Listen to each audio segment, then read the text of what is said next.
So this video is for people who are intelligent because we're not going to get clever and say, well, there's only God and there's no attention to be God's attention's always on us or on him. And yeah, all this clever mental talk. Have you realized by now that doesn't actually yield any kind of benefit? Actually, it might give some short euphoric mental ego high that like, ooh, I figured something out. But beyond that, there's nothing deep there. So on the play of duality, there's this universal, all-encompassing self, which differentiated itself into all these little things, human beings and animals and everything else. But the human being has a a very interesting opportunity. It can actually recognize its universal source. The animals can't. All right, so we're discussing about human beings here. How to attract God's attention. How do I, as a human construct, how do I feel this universal source, which is formless? How do I let that bleed through this human construct, which is the whole purpose of creation, is to, God can't recognize its universal self unless it divides itself and dreams itself into a separate form. And then the game is for the separate form to recognize its true nature. Because if there's just God, if there's just white, there's no white, right? There needs to be some contrast. All right. So how do I get to that? Like, okay, the power is inside me, universal source is here, but yet the identity and attention that goes into this human construct self, see, I feel that. I feel my emotional body and mental body and all these things. How do I separate that identity and throw it back into the source? Well, first thing is I can't. Like, who's going to do that? I need to talk to the creator that actually created this game to do that. You got to recognize that first. Before that, though, we have to actually be willing. Are we really? This is why this is an evolutionary process. This is why people need to suffer and have pain and everything else, because if our human identity is doing great, well, why transcend it? There's no reason to transcend it. This is too, the consciousness is too infatuated and too addicted to the human construct self to transcend it unless it's really suffering. Now, that suffering could have happened some lifetimes ago or this life or whatever, but I'm just saying there needs to be some real motivation, some real willingness to be merged with the universal self that we are. If we still want to enjoy and keep our little addictions and attachments, and I want to fulfill my senses, I want to go to these places and get stimulated. Oh yeah, oh, these girls are looking at me. I'm going to go to the beach and show my gains. Well, I get a lot of looks then. Yeah, I'm going to have sex and I want to do all these things. If that's my primary focus, then I'm missing the first ingredient. I'm not really willing. That's okay. Like, nobody is for a while. We have to play through this ignorant season for a while. That's why I'm a big proponent, and I made a video about that. Go live life to the fullest. Write down everything you want to experience and do, and then go do it. Excluding things that are going to maybe, get yourself killed or hurt somebody else. Just go do it. Don't do it because it's not you're doing it because this is going to give me such happiness. No, you're doing it to be free of it. That's why I did things. I'm like, I just want to just taste that experience so that I can forget about it. You gotta be careful though, because some things you get addicted to. And the mind will say, okay, yeah, just taste it one more time. Taste it one more time. Yeah, you can say that for 10 lifetimes. So there's balance. There's always balance. Anyway, once one tastes this human life sufficiently enough, they're just willing. It's organic. You're just willing. You're like, okay. Because you've also tasted peace, which is beyond the human level of emotions and sensations. Like real peace, that's coming from another realm. So you're like that. You're like, yeah, I want that.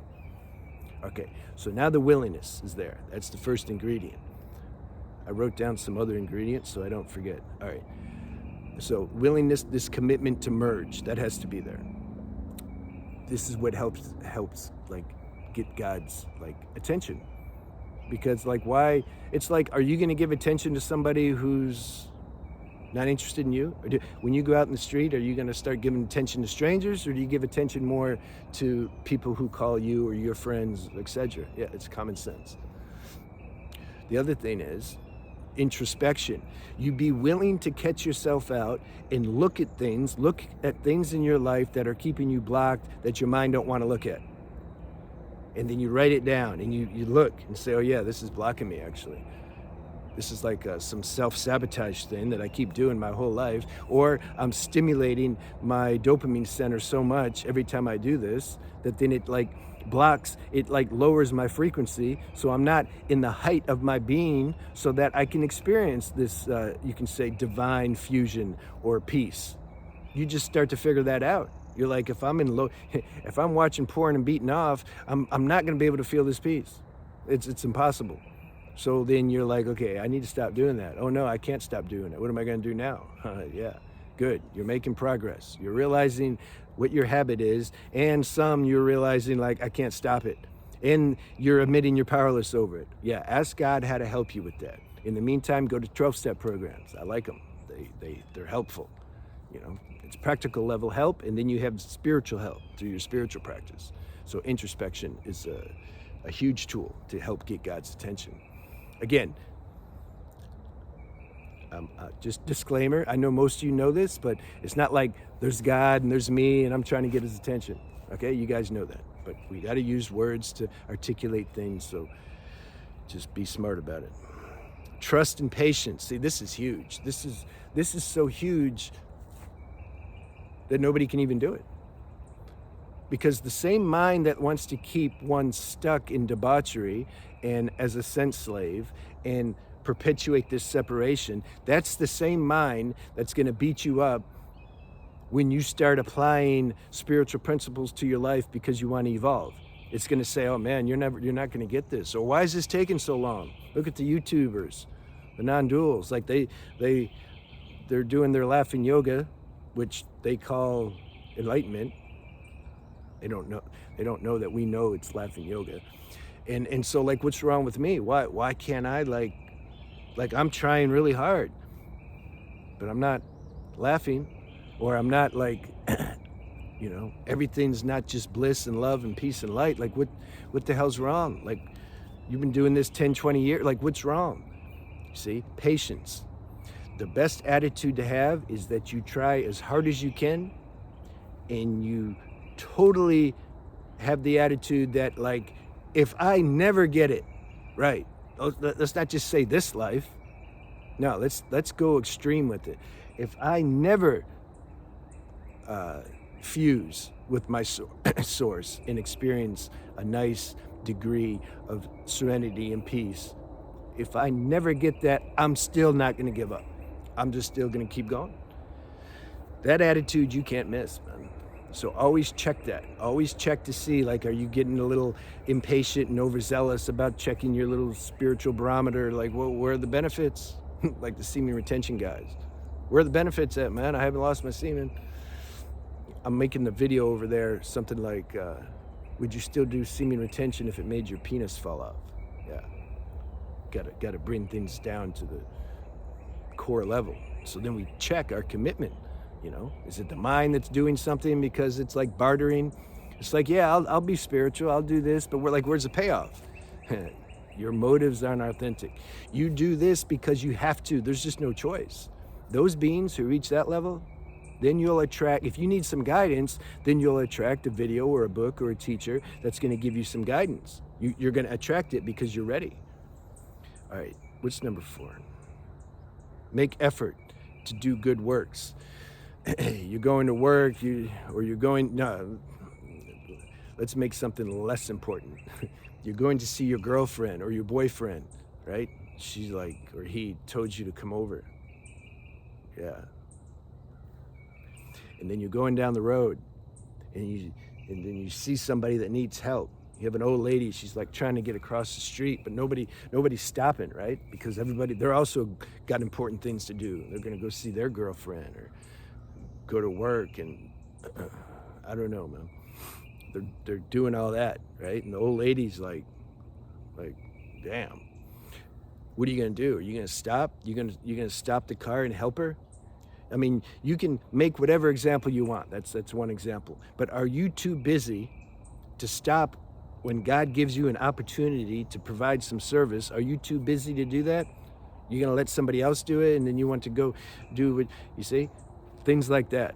That's a real opportunity when the universe gives you that. It's not this it's not an opportunity for them to get something. Yeah, also God uses everything, but it's an opportunity. You can't construct those situations. You know how long you might have to wait before you have an opportunity to serve like that again? See, these are tests that we have to catch and that the universe is going to administer to us. You can call that also karma yoga. You do good actions for others without the expectation of any reward, anything back. That's what you do. Now some will say, oh, but you charge for personal consults. Yeah, I've made about 1,000 videos on 4 different channels. I think I'm good. I think I've done my part. But I also need to pay rent and food and, oh, but why you charge so much? I don't get into all that. It's like, look, don't do it then. You see, I'm trying to do less anyway, so good. All right, what's the last one? Appreciate and honor when you feel presence, of the divine. Now, the divine's gonna break us off. It's gonna give us, as long as we're doing these things here, like we're devoted to self-realization, we're devoted to our highest nature, we're gonna start then, but don't be watching when it's gonna happen, okay? But we're gonna start getting little glimpses, little things inside are gonna the peace is gonna start to unlock, and then it's gonna flow through our system, and then it'll be clear, like, whoa, this is serenity. Yeah, this is beyond emotions. This is something channeling from the divine. Don't make a big deal about it, but okay? But something recognizes that. You have to honor that, though. This is the big thing. This is, you know how many times I felt that and then I wouldn't honor it? I would use it to go out and go do like the devil's work, so to speak. Whoa, I'm peaceful, I'm flowing now. Okay, I need to go out. I can really be charismatic and magnetize the girls now. Yeah, that's what I do. Or use it to go do whatever, just other stupid things. I didn't honor it. I didn't give respect to the divine. Like the divine's giving me that. It's like if somebody, your car's broke and you like needed to go to work. There's no buses that will take you, and it's costing $500 to fix it, and you don't have the money. Somebody gives you the money to fix. They walk up, they say, here man, here's $500. You take the money. You don't even look at them. You don't even tell them thank you, nothing. You go to the mechanic, you get the car fixed, and you go about your business. You don't give any reverence to the being that gave you the money. This is what it's like. Just because God doesn't have a form or it's intangible doesn't mean that it's not some divine boon that you're getting. So it's not that you give thanks and reverence and gratitude to God because he's gonna like feel bad, right? It's obvious. No, you're doing it for yourself to keep the frequency. Obviously, you must have been at a pretty high frequency somehow to get broken off this serenity and this peace and this nice flow of life force or ecstasy. Obviously, you must have, you got to be at a higher frequency just to be channeling that, at least in that moment. Give reverence to that, because otherwise you're gonna lose that frequency. You're gonna drop down, and then you're gonna be back into the whole world of that everybody else is unstable and feel bad and worry and all that stuff. So you want to honor and give appreciation when you always look for ways to give thanks to God, even when you have problems. Because those problems are the dynamite that is gonna throw you into your deeper self, which is what you're trying to get anyway. But especially when you feel God has touched you on whatever level, just stay with that. don't just, God help me stay with this, because Maya's very delusional. I mean, very strong, and I'm gonna forget. We got this built-in forgetter. We're gonna forget. You could forget a second from now. Help me stay with this and keep honoring that you're with me. Like, I really feel your presence now. Like, just let me stay with that. When I get distracted by life, when things come, I know they're gonna come. Like, I know they are. Help me not lose it. This is a big deal. All right, I'll see you.